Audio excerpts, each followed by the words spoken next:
and welcome back to Let's Play Paper Mario The Thousand Year Door. Last time, we got lost in the X-Naut Fortress.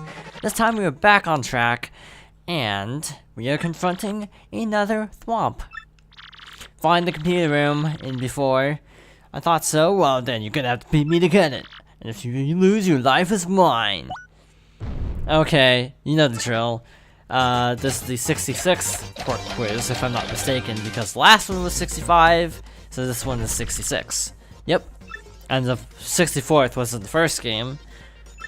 Okie dokie, 3 wrong and you're toast, so don't get them wrong. What's in here? A monkey. It's a card key, or an elevator key. I don't remember which one was actually listed, but I'm guessing them wrong on purpose yet again. Because we want to fight this guy. What's the name of the girl in Palberg who's waiting patiently for Koops' return? It's Flavio. It's definitely Flavio. Yes, I'm doing this on purpose. I know it's Koopy Koo. I want to fight these guys. Okay, question 3. Goomba, Lava Bubble, Buzzy Beetle, and Boo. How many feet do you have total? The feet. It's 6 feet. Because Buzzy Beetles have 4 feet, Goombas have 2 feet. So, 6 feet. But we want to actually fight this chump. Got 3 wrong answers. Time for the punishment round, Mr. Wrong. 2 Cross-Yuxes. I always say X-Yux. I don't actually say Cross-Yux. Just too much to remember. So, luckily for us, we have Vivian on our party, who has multi-hit attacks. So like that. So 5 damage. Do they have a Thunder Rage? Well, I only have a Thunderbolt. That is kind of a problem, actually. They have 1 defense, I think. So this should be enough. Wow, okay, that was overkill, actually. So yes, I do know what I'm doing here. I'm not just giving off. Block. Again, as long as you block it, you should be okay. If you fail to block it, then you're kind of at risk for immobilization. That's really ugly. Again, 4 mini Cross-Yuxes allow him to basically unleash a rapid fire cannon. And if he does that, you have a very high chance of getting repeatedly immobilized and getting stun locked and dying, so yeah. Make sure to take him out as soon as possible. How could you beat my cute little underlings? How could you? Gah, jerks. Just take this and go, and if you ever wonder, know that I hate you. I don't know, the way, that whole I hate you thing made me think of Anakin at the end of episode 3. Where Obi-Wan is pouring out his heart to Anakin, you're the chosen one, and all that, and Anakin's just I hate you. It's wow. I see the future, the feeling's mutual. That's a huge tangent. But, I have to actually go to sub-level 2. Also, I apologize for the slip-up. Yeah, just to reiterate, the access codes and the gear codes were actually in, the changing room, not the potion room. But that's why I include screenshots, just to reiterate. Yeah, so Vivian is basically our best party member at this point, oddly enough. She'll basically be present during most of the end game. I usually use Vivian in the final boss. This part sucks because it's actually scripted. Don't collect the items. That's all I'll say. Do not, and I repeat, do not collect any items here. You will regret it. Trust me. It'll probably, more likely than not, land on an electrified 4 panel where you can't actually pick up the item. So make sure to actually get the key before you go for the question block. After that's all said and done, this tends to throw people off in blind playthroughs because it feels like you're kind of moving in a circle, but it is actually pushing you forward. It may just not feel like it. At some point, I'm fairly certain you might be able to. No, wait, never mind. And then it backs up, and then here we go. This is the card key. So now we can actually safely pick up the item, but first I'm making sure my inventory is actually empty enough. I forgot to store some stuff off screen. We actually need to save a honey syrup. As strange as that sounds, we need to save a honey syrup right now. So we will use a mushroom. We need a honey syrup, I think, for trouble. Either in the next chapter or the one after that. AKA the epilogue. I don't actually remember. Yeah, we need to combine it with Cake Mix, I think. And then give it to someone. Not my favorite quest because it takes literally a long time to backtrack between Far Outpost and Rogueport. Which is actually my main complaint about this part of the game, is that there is no easy way to get to Far Outpost. It's always a chore getting to Far Outpost. Literally all the time. Also, I need to correct something, the max is actually 150, not 200. That was actually good, he didn't attack, so we can safely kick his butt. Okay, no defense, piece of cake. Yeah, I thought there was an audience limit of 200, but I think it's actually only 150. Doesn't really matter in the end, to be honest, but just wanted to clarify that. Okay, more X-Nauts. I wish you could do a multi-bounce as a first strike. That would be really lovely, actually. I did not know that was a spin jump either. So I'm a little bit dodgy, I suppose you could say, if you're a Brit. I use British slang in my real life a lot. Bit of an Anglophile. What was I gonna say? I was gonna say something about Uncharted 4, but I still, because it's only September, I still think it's a little bit... Oops. I still think it's a little bit too soon to talk about. Just a skosh. I was gonna spoil something, basically. So luckily for us, the keycards actually are in order of menu. So we don't actually have to stop and think, what do we do? Also, by the way, sub-level 4 is actually where Peach is. If you go to, sub-level 4, you can actually find an X-Naut in the, bathroom. An elite X-Naut. It's a solo fight if you just need, like, 3 extra experience for whatever reason. It's actually sitting in the shower.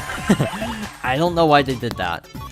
But yeah, you can actually find an X-Naut in the shower. It's clothed.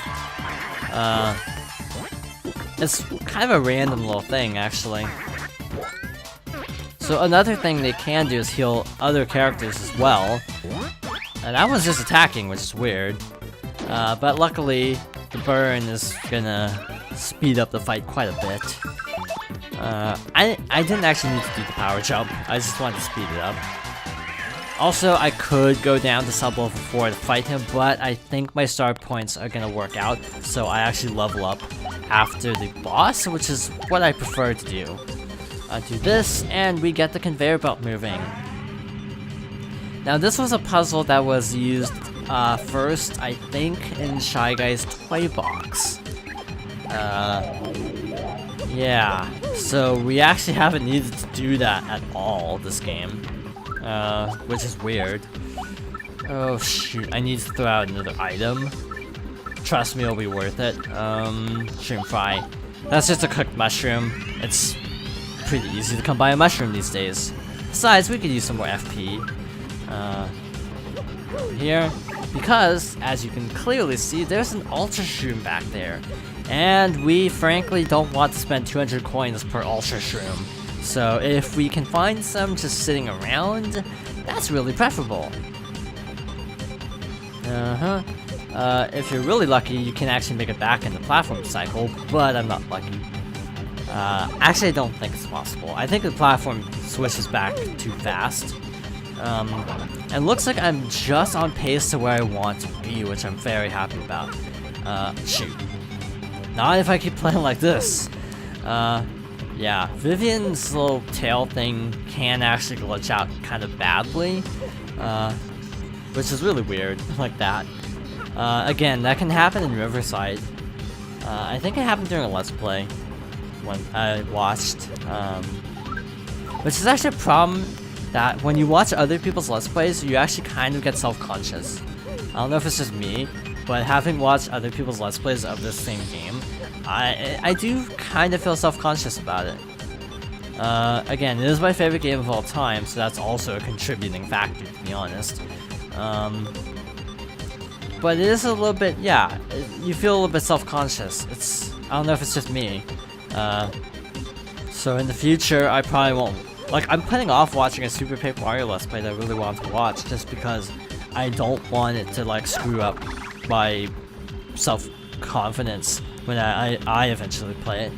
I'm going to be playing it. I guess I could announce it now. I'm going to be playing Super Paper Mario in March, I think. March is the ETA right now. Reason being is that I actually realized, thinking to myself off screen, that next year is actually going to be the 10th anniversary of Super Paper Mario. I think in March or April, I don't remember when. And to put it bluntly, Super Paper Mario was one of the games that I basically wanted a Wii for. Because, as I've said numerous times, this is my favorite game of all time, so it can be inferred that I really like this game. Therefore, the sequel was super hype.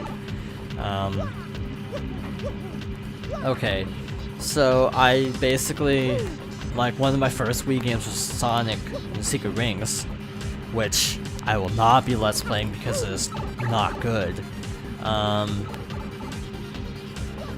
But then after that, basically Sonic and the Secret Rings to me was what's called a stopgap title, which is basically a title that's just like released just in a drought. Just play it because it's the only thing being released, basically. Do we have to go in this pipe? I think we might have to. What's actually through this pipe, actually? Is this actually to the exit, or is this to the keycard slot?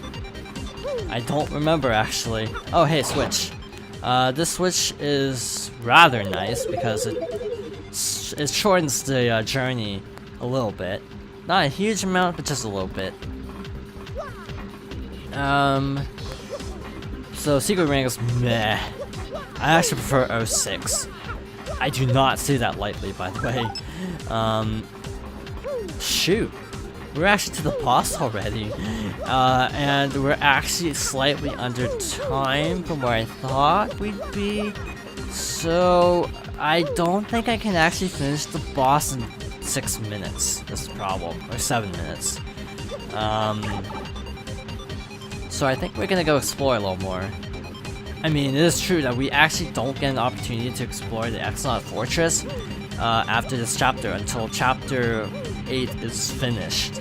So if you actually want to collect items, this is basically your only chance. We have full access to the fortress, which is nice. Only problem is I don't know how to actually get out of here. I mean, out of this section. You can't just jump over, I guess. Yeah, I don't actually know how to navigate this area very well, I suppose. Yeah, oh, there we go. So let's actually explore a little bit. Because, frankly, yeah, there's no way we can actually finish the boss in one video. Watch! Next video I'll finish the boss in 5 minutes and be like, well, that happened. So level 4. Yeah, Super Paper Mario is my second favorite. I really enjoyed it. I actually played it before playing the original. It's really good. A lot of people don't like it because it's not an RPG. To me, that is incredibly trivial. I think it has the best story of any of them. Yeah, see, this is the X-Naut in the bathroom. It's only one, oddly enough. So, yeah. Again, I don't get why people so dislike that game, because I think it's a pretty solid game, at least story-wise. I will admit the gameplay is a little bit shaky at parts, no pun intended, because it's a Wii game. but it's actually really solid. So I'm really looking forward to getting to that one because it's actually in a lot of ways, to me, better than this game. It's just, I will fully admit, having a crap ton of nostalgia for this game, and that basically bumps it up a few notches. But I will fully concede that Super Paper Mario is objectively just as good and probably has the better story, but possibly not as good of gameplay. I'm actually one of those weird people who's also okay with Sticker Star because frankly, a lot of the reviews, I played Sticker Star on launch, and a lot of the reviews before it came out, like the week before it came out, were really bad, like 4 out of 10. So I was like, okay, low expectations would win. So I thought it was okay. A lot of people were expecting the second coming of Thousand Year Door and were disappointed, and I totally get that. But it is disappointing, but because I frankly expected nothing, I thought it was an okay little thing. And Color Splash, which is only a month away by the time this video goes up, apparently everyone is saying it's like Sticker Star 2.0, but it basically fixes all the major story problems people had with Sticker Star. So that's cool, I suppose. Yeah, my main issue was the story being very bare bones. I didn't even have problems with the gameplay except for a couple of the bosses being kind of annoying. But also, because I wanted to do Super Paper Mario in March, I have no clue where to squeeze in Mario and Luigi because I want to get to Mario and Luigi. I might do Mario and Luigi after Super Paper Mario, maybe that fall. But I do feel like I am overdoing Mario RPGs at this point, and I do apologize for that, but they're like my favorite games ever, so they always say, and by they, I mean other Let's Players, always say to do games you're very passionate about, and I'm very passionate about the Paper Mario games, except Sticker Star, which I'm very neutral towards. Yeah, I have no clue what's coming after this game. I was thinking either Klonoa, because I haven't played it in 5 years, or possibly Golden Sun because I haven't played in 5 years, but that's also a really long RPG. So I don't really even know what's coming next. Maybe Splatoon, because in 2015 I was trying to do a Splatoon Let's Play, except all of the footage and commentary desynced really badly. Like the commentary was like considerably shorter than the gameplay clip because of the capture card lagging. So maybe I'll go back and do Splatoon, actually. That would be a short project. Maybe Splatoon, Klonoa, possibly throw in Pikmin 3, and then probably move on at that point to Shadow's story of Sonic the Hedgehog 2006, because I did say we'd get back to it after Paper Mario, but just because of the anniversary of Sonic 06 being in November, and that's very close, I think I want to pad it out to basically get Shadow's story to fall during the game's 10th anniversary. So we actually filled up a whole video just talking about future Let's Play plans, oddly enough. Next time, we shall go through the door. All we know is apparently Grottis has some kind of trap waiting for us, so we'll have to find out what it is next time. Thank you for watching, and I hope you join me next time for more Paper Mario: The Thousand Year Door.